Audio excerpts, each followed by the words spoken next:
di mana? Dini. Randy gegas berlari ke arah kamar apartemennya. Setelah sampai di lantai atas di mana huniannya berada, Randy langsung masuk saja. Dan di sana sudah ada Pak Rudy yang sedang menggendong baby Al, yang sepertinya terbangun dari tidurnya. "Pak, apa Dini belum kembali juga?" tanya Randy cemas. "Belum, Mas. Sejak tadi saya di sini, belum ada siapapun yang masuk kemari apalagi Mbak Dini. Tadi bayi Anda terbangun, jadi saya menggendongnya untuk menenangkan," Pak Rudy menjelaskan. "Dan ini gelang yang saya temukan di dekat pintu masuk."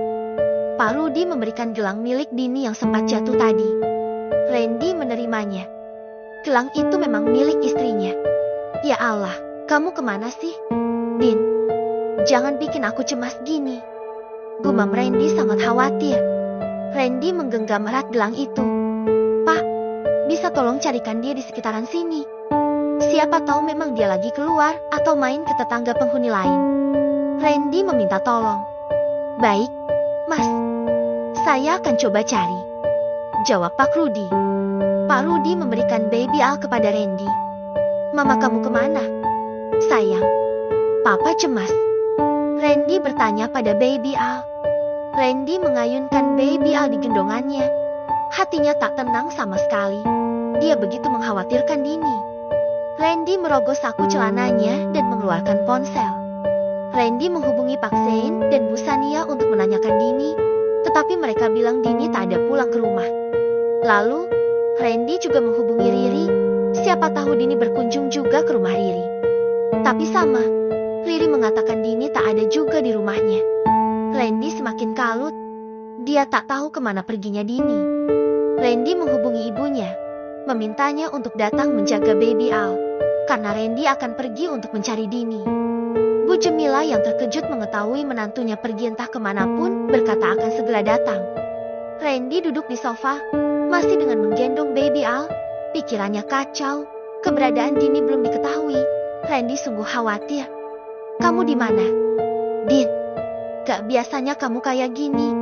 Jangan buat aku cemas," Randy bergumam. Perasaannya tak tenang, takut terjadi hal buruk pada Dini di luaran sana. Dini membuka matanya perlahan. Pandangannya masih sedikit kabur. Dini mencoba membuka matanya lebih lebar, ingin melihat dengan jelas di mana dia berada.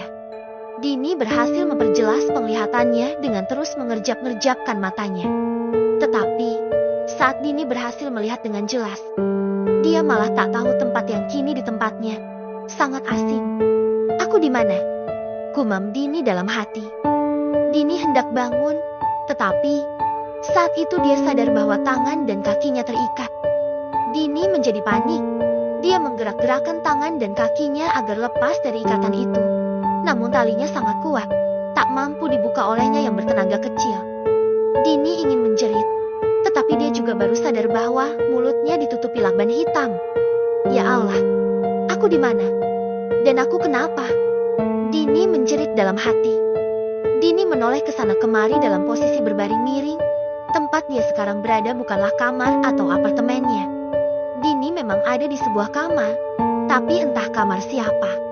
"Kak Randy, baby Al," gumam Dini dalam hati. Dini menangis. Dia tak tahu ada di mana. Dia tak tahu juga apa yang terjadi. Tetapi, Dini masih ingat. Tadi dia membukakan pintu untuk seorang pria tadi kenal yang meminta bantuan padanya menjaga anaknya. Tapi karena Dini menolak, pria itu menutup mulut Dini dengan sebuah sapu tangan dan Dini tak ingat apapun lagi. Dini menangis. Ingat pada putranya yang masih bayi, pasti baby Al menangis ingin menyusu padanya. Klek. Suara pintu terbuka. Dini terkesiap dan menoleh ke arah pintu. Saat itu, masuklah seorang pria memakai hoodie hitam yang menutup wajahnya dengan masker. Tubuhnya tinggi, sama seperti Randy. Dia sepertinya juga tak jauh usianya dengan Randy atau mungkin seumuran. Enggak, dia bukan orang yang tadi. Tapi siapa dia? Dini bertanya-tanya dalam hatinya. Lelaki yang dilihatnya kali ini bukanlah lelaki yang tadi membekap dirinya. Karena dari postur tubuh dan penampilannya pun berbeda. Lelaki itu mendekat pada Dini. Ibu satu anak itu sedikit memundurkan tubuhnya menjauhi lelaki tersebut. "Jangan takut," Ucap pria itu di balik maskernya. Tubuh Dini bergetar. Dia ketakutan. Kamu gak akan takut lagi kalau udah lihat wajahku. Ucap lelaki itu lagi. Dini kemudian menatap mata lelaki itu. Tak asing baginya. Mata itu sering menatapnya saat berbicara. Mata itu juga yang selalu terlihat teduh. Dini mengenal mata itu. Tapi dia menggelengkan kepala. Itu tak mungkin. Gak mungkin. Itu gak mungkin dia. Batin Dini menolak percaya bahwa mata yang dilihatnya adalah mata seseorang yang sangat dikenalnya. Dini kembali menatap wajah lelaki yang masih ditutupi masker itu. Dia melihat lengkungan alisnya, tulang hidungnya, dan warna netranya. Dini menggeleng lagi, tak percaya orang itu adalah yang menculiknya. Baiklah, kamu pasti takut ya? Kalau aku pakai masker kayak gini kan? Oke, akan aku buka. Pria itu sepertinya sadar bahwa Dini takut padanya. Lelaki itu perlahan menarik masker wajahnya dan melepasnya hingga wajahnya terlihat jelas. Hai, Dini. Ucap lelaki itu tersenyum. Dini membulatkan mata lebar. Kak Yusuf, gumam Dini dalam hati.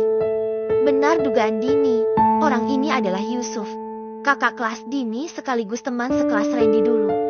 Kamu pasti ingin bicara. Baiklah, akan aku buka. Karena aku juga suka melihat bibir kamu yang seksi itu. Yusuf tersenyum lagi. Dia kemudian membuka lakban di mulut Dini. Kak Yusuf, kenapa kakak lakuin ini sama aku? Dini langsung marah padanya, menatap Yusuf dengan tatapan benci. Jangan marah-marah, Din. Aku melakukan ini karena aku sangat menyukai kamu. Tapi sayangnya kamu malah jadi istrinya Randy. Itu membuatku sakit hati. Jelas Yusuf. Kak, ini gak ada faedahnya sama sekali. Kakak lepasin aku. Aku mau pulang. Kasihan baby mau menyusu. Dini berontak ingin dilepaskan. Tubuhnya terus bergerak agar bisa melepaskan diri dari ikatan yang dibuat Yusuf padanya. Kalau aku culik kamu cuma buat lepasin kamu lagi, buat apa? Harusnya kamu tahu dong alasan aku culik kamu itu buat apa. Tentunya supaya aku bisa memiliki kamu seutuhnya. Tutur Yusuf. Suara Yusuf sangat lembut, tapi terdengar menakutkan di telinga Dini. Mau kakak apa? Jangan macam-macam. Kak Randy pasti akan datang ke sini buat kasih kakak pelajaran. Dini mencoba memberikan ancaman pada Yusuf. Randy, kamu kayaknya terlalu menyombongkan suami kamu itu. Apa kamu pikir dia akan menyangka kalau aku yang menculik istrinya? Sedangkan yang Randy tahu, selama ini aku cukup pendiam dan jarang berinteraksi sama kamu. Aku yakin dia akan tahu kalau kamu diculik oleh teman sekelasnya sendiri. Yusuf tak gentar sama sekali. Dia tak takut akan ancaman dari Dini. Memang iya, selama ini Yusuf selalu terlihat baik. Jarang berbicara dengan Randy ataupun Dini, juga tak pernah menunjukkan rasa suka berlebihan kepada Dini. Sehingga Yusuf sangat yakin kalau Randy tak akan pernah menyangka Dini diculik olehnya. Yusuf terus menunjukkan senyuman manisnya pada Dini. Tapi Dini terus menggeser tubuhnya menjauh dari Yusuf. Yusuf meraih tubuh Dini, membopongnya dan menjatuhkannya ke tempat tidur. Kakak mau apa? Tanya Dini melotot. Dini sudah memikirkan kemungkinan buruk yang akan dilakukan Yusuf padanya. Dini semakin takut. Kamu tenang aja. Aku gak akan menodai orang yang aku cintai. Aku hanya mau kamu tidur bersamaku dan tetap di sini menemani aku. Ucap Yusuf tenang. Kak, please, lepasin aku. Aku janji gak akan pernah laporin kakak atau bilang sama Kak Randy tentang ini. Aku janji akan bungkam. Dini memohon lagi untuk dilepaskan. Dia janji akan tutup mulut. Maaf, Din.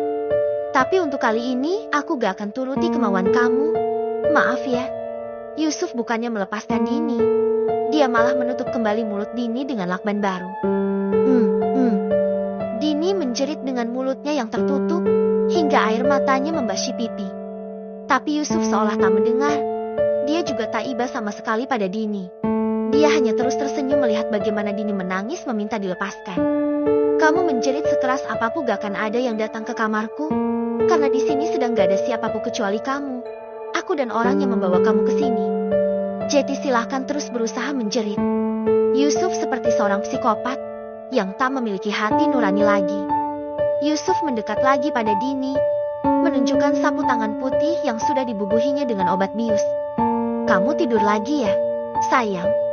Aku mau keluar dulu. Tidur yang nyenyak sampai aku pulang nanti, ucap Yusuf. Kemudian, Yusuf membekap Dini kembali dengan sapu tangannya dan Dini kembali terkulai tak sadarkan diri. Yusuf tersenyum jahat. Dia lalu keluar dari kamarnya dengan bersiul-siul santai seolah tak memiliki sesuatu yang mencurigakan di kamarnya. Pukul 20:22. Randy, Pak Zain, Pak Yohan dan juga Pak Rudi masih sibuk mencari Dini di sekitaran apartemen, menanyakan tentang Dini kepada setiap penghuni apartemen tersebut.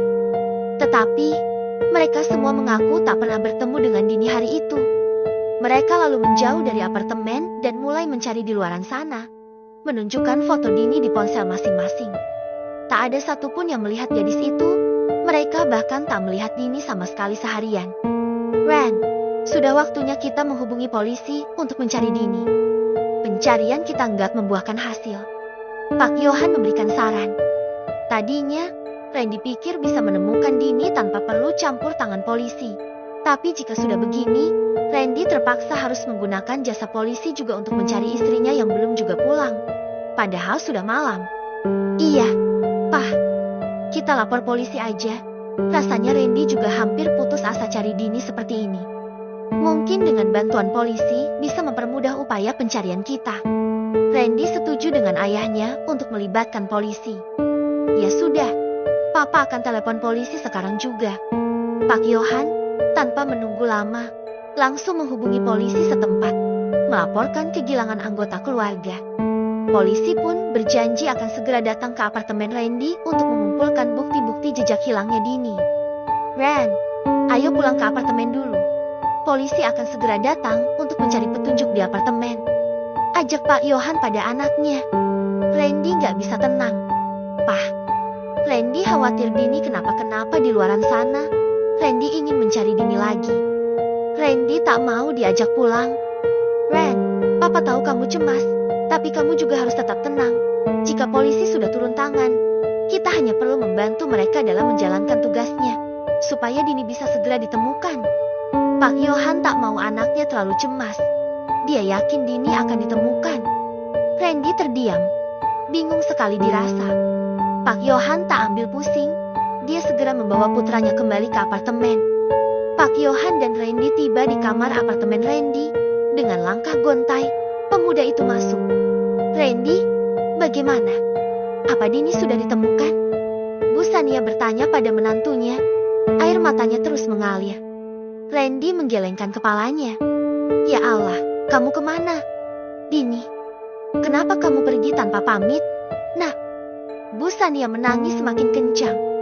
Tak rela jika putri satu-satunya hilang. Apalagi sampai terjadi hal buruk padanya. Maaf, Mah. Randy gagal cari Dini. Ucap Randy tak bersemangat. Randy udah berusaha mencari Dini ke setiap tempat yang mungkin Dini datangi. Tapi Randy gak menemukan apapun. Randy gak bisa menemukan dia. Maaf, Randy gagal menjaga Dini. Randy meminta maaf pada Bu Sania. Merasa tak becus menjaga istrinya. Bu Sania terus menangis, sedangkan Bu Jumila tak bisa menenangkan. Karena sedang menyusui Baby Al dengan susu formula. Baby Al juga terus menangis sejak tadi. Dia juga pasti mengkhawatirkan ibunya yang entah ada di mana kini. Pak Zain dan Pak Rudi datang. Bagaimana? Tanya Pak Yohan. Pak Zain menggeleng, wajahnya berkeringat, lelah mencari sang anak yang tak juga ketemu. Kami sudah menanyakan kepada setiap orang, tapi gak ada yang melihat Mbak Dini. Jelas Pak Rudi. Bu Sania menghambur memeluk suaminya. Menangis di pelukan Pak Zain sambil terus menyebut nama Dini. Pak Zain menahan tangisnya. Hanya bibir bawahnya yang terus digigit agar tangisnya tak pecah. Mata Pak Zain tak dapat menyembunyikan rasa sedihnya.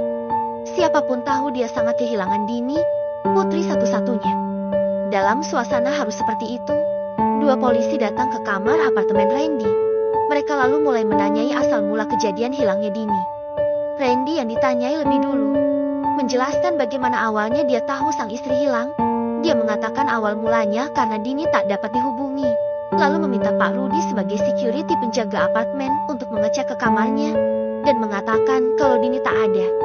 Randy juga menunjukkan gelang Dini yang ditemukan Pak Rudi tadi. Kalau begitu, mari kita cek CCTV apartemen ini. Siapa tahu kita akan menemukan petunjuk dari siapa saja yang masuk dan keluar dari apartemen ini. Ajak polisi. Randy dan keduanya ayahnya Pak Zain dan Pak Yohan mengangguk setuju. Mereka pun ikut dengan polisi untuk mengecek rekaman CCTV yang terpasang di setiap lantai kamar apartemen untuk mencari petunjuknya. Randy berharap ini adalah awal yang baik dan mereka bisa menemukan petunjuk yang signifikan dari rekaman CCTV-nya. Randy tak sabar lagi. Dia ingin segera menemukan Dini dalam keadaan baik, sehat walafiat tanpa kurang sehelai rambut pun seperti saat dia meninggalkannya ke kampus tadi pagi.